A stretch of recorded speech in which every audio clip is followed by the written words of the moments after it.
Hello dear student, welcome back to my channel WB পাঠশালা 2.0। তোমাদের আমি বলেছিলাম যে ডেলি কারেন্ট অ্যাফেয়ার্স নিয়ে একটা ভিডিও আনবো। আজ 27 এপ্রিল। বেশ কিছু বাছাই করা কারেন্ট অ্যাফেয়ার্স নিয়ে আমি এসেছি তোমাদের সাথে ডিসকাস করার জন্য, বিস্তারিত আলোচনাও করব।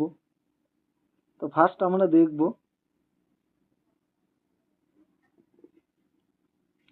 এসসিও প্রতিরক্ষা বৈঠকে যোগ দেবেন রাজনাথ সিং।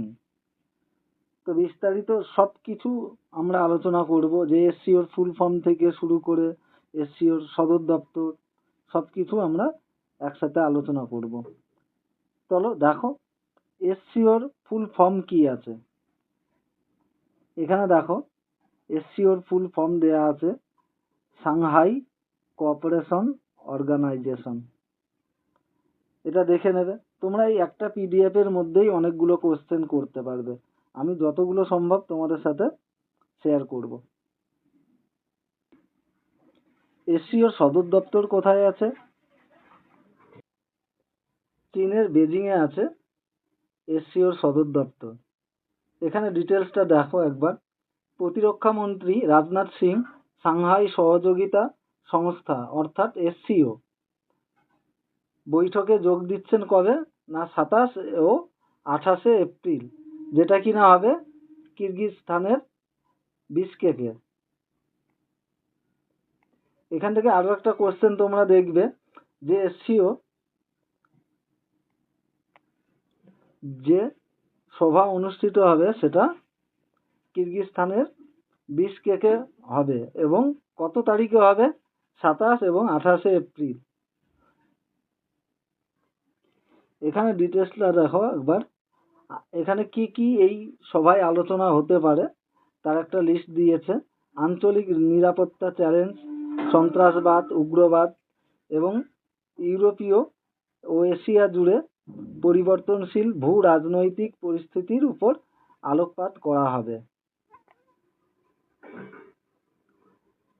তাহলে তোমরা এখান থেকে ডিটেলস জানতে পারছো যে 2026 সালে এসসিও যে সভাটা অনুষ্ঠিত হবে সেটা কিন্তু বিশকেক অর্থাৎ কিরগিজস্তানেই অনুষ্ঠিত হবে। নেক্সট দেখব নয়ডা বিমানবন্দর নীতি শর্মাকে অন্তর্বর্তীকালীন সিইও হিসাবে নিয়োগ দিয়েছে। এখানে ডিটেলসটা দেখো। Bureau of civil aviation security অর্থাৎ বিসিএস এর নির্দেশনার পরিপ্রেক্ষিতে নয়ডা আন্তর্জাতিক বিমানবন্দরে নীতি শর্মাকে তাদের অন্তর্বর্তীকালীন প্রধান নির্বাহী কর্মকর্তা হিসেবে নিয়োগ দিয়েছে। এখানে সিইও অর্থাৎ চিফ এক্সিকিউটিভ অফিসার। নেক্সট দেখো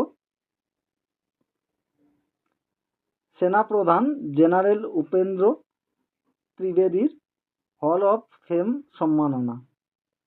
তো সেনাপ্রধান general Upendra Trivedi K hall of সম্মাননা দেয়া হয়েছে।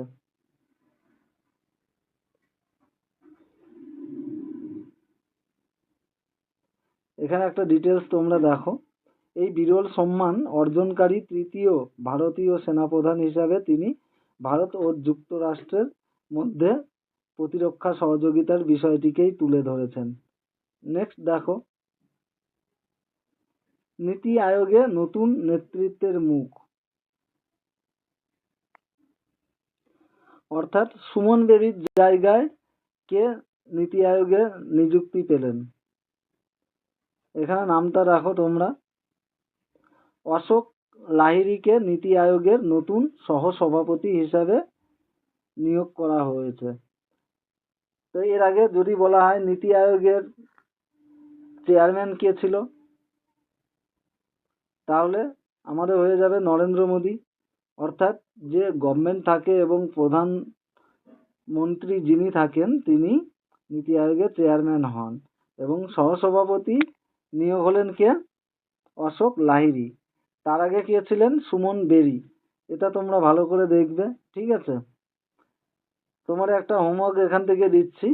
নীতি আয়োগের ফুল ফর্ম কি এবং কত সালে নীতি আয়োগ প্রতিষ্ঠা হয় এবং এর আগের নাম কি ছিল, এটা তোমরা আমাকে কমেন্টে জানিও। নেক্সট, সুপ্রিম কোর্ট নাবালিকার 31 সপ্তাহের গর্ভাবস্থা অবসানের অনুমতি দিল। এখানে সুপ্রিম কোর্ট একটা রায় দিয়েছে, দেখো ভালো করে, যে 31 সপ্তাহের গর্ভাবস্থা, গর্ভপাত যেটা আমরা বলি, অ্যাবর্শন, ঠিক আছে, সেই রকম একটা রায় দিয়েছে সুপ্রিম কোর্ট। তো এটা 21 নম্বর অনুচ্ছেদের অধীনে একটা রায়, এটা তোমরা ভালো করে দেখবে। এবং 15 বছরের নাবালিকা 31 সপ্তাহের গর্ভাবস্থা গর্ভপাতের একটা রায় দিয়েছে। নেক্সট দেখো, কাঠুয়া সীমান্তবর্তী গ্রামগুলো প্রাণবন্ত গ্রাম কর্মসূচি 2 যুক্ত করা হয়েছে।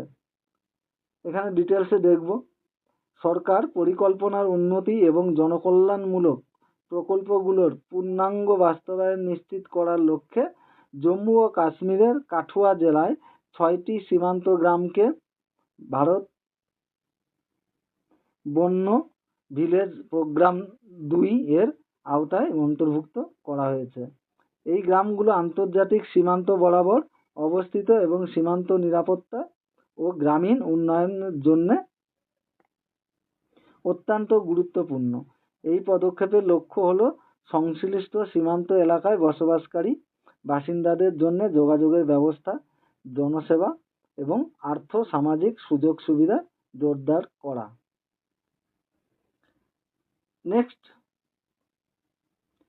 গুন্টুর পৌর নিগম UNIDO জেম পুরস্কার জিতেছে। এখান থেকে দেখো জেম পুরস্কারটা কি সেটা আগে আমরা দেখব ডিটেলসে। তো গুন্টুর মিউনিসিপ্যাল কর্পোরেশন অর্থাৎ GMC জাতিসংঘের শিল্প উন্নয়ন সংস্থা UNIDO এর প্রদত্ত 4র্থ জেন্ডার ইকুয়ালিটি মোবিলাইজেশন অর্থাৎ জেম পুরস্কার অর্জন করেছে। এখানে দেখো জেমের যে UNIDO যে জেম পুরস্কারটা, তো UNIDO এর সদর দপ্তর কোথায় আছে? এখানে দেখো ভিয়েনা, অস্ট্রিয়ার ভিয়েনাতে আছে। এবং এই যে জেন্ডার ইকুইটি মোবিলাইজেশন জেম পুরস্কার যেটা আছে, এটা কিন্তু 4র্থতম, এটাও মাথায় রাখবে, এটা 4র্থতম, অর্থাৎ এখানে 4র্থতম UNIDO যে জেম পুরস্কারটা পাচ্ছে কে না, গুন্টুর পৌর নিগম। এবার তোমরা আমাকে বলো যে গুন্টুরটা কোন স্টেটে অবস্থিত, ভারতের কোন স্টেটে গুন্টুরটা অবস্থিত, গুন্টুর যে জেলাটা সেটা অবস্থিত। নেক্সট দেখো, হু নবজাতকদের জন্য প্রথম ম্যালেরিয়া ওষুধের অনুমোদন দিল। হুর ফুল ফর্ম কি সেটা তোমরা জানো, অনেকেই জানো, কিন্তু তবু একবার আমাকে কমেন্টে জানাবে যে হুর ফুল ফর্ম কি আছে। পাশাপাশি আমাকে এটাও বলবে যে হুর সদর দপ্তর কোথায় অবস্থিত।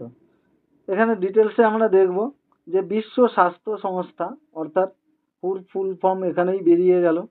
নবজাতক ও শিশুদের জন্য বিশেষভাবে তৈরি প্রথম ম্যালেরিয়া চিকিৎসার ওষুধটিকে প্রি কোয়ালিফিকেশন অনুমোদন প্রদান করেছে।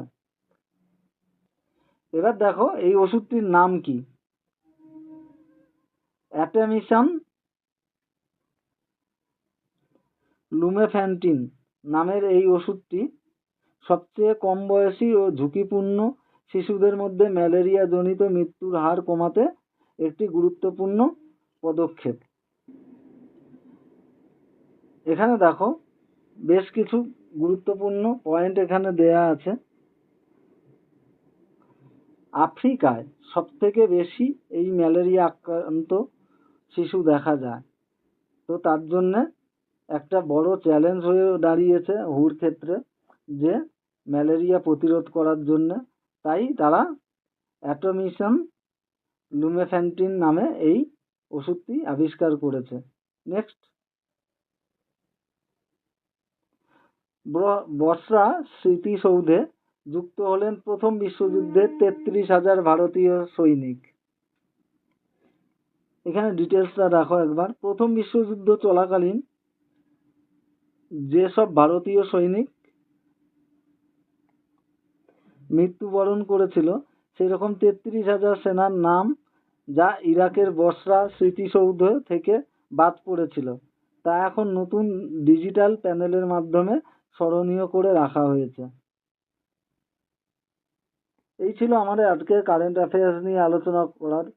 নেক্সট দিনে আরো ভালো করে বেশি কিছু কারেন্ট অ্যাফেয়ার্স নিয়ে তোমাদের সাথে আলোচনা করব। তার জন্য তোমরা চ্যানেলটা একবার সাবস্ক্রাইব করে বেল বাটনটা অন করে দিও, যাতে নেক্সট ভিডিওগুলো তোমরা সরাসরি এবং তাড়াতাড়ি দেখতে পাও।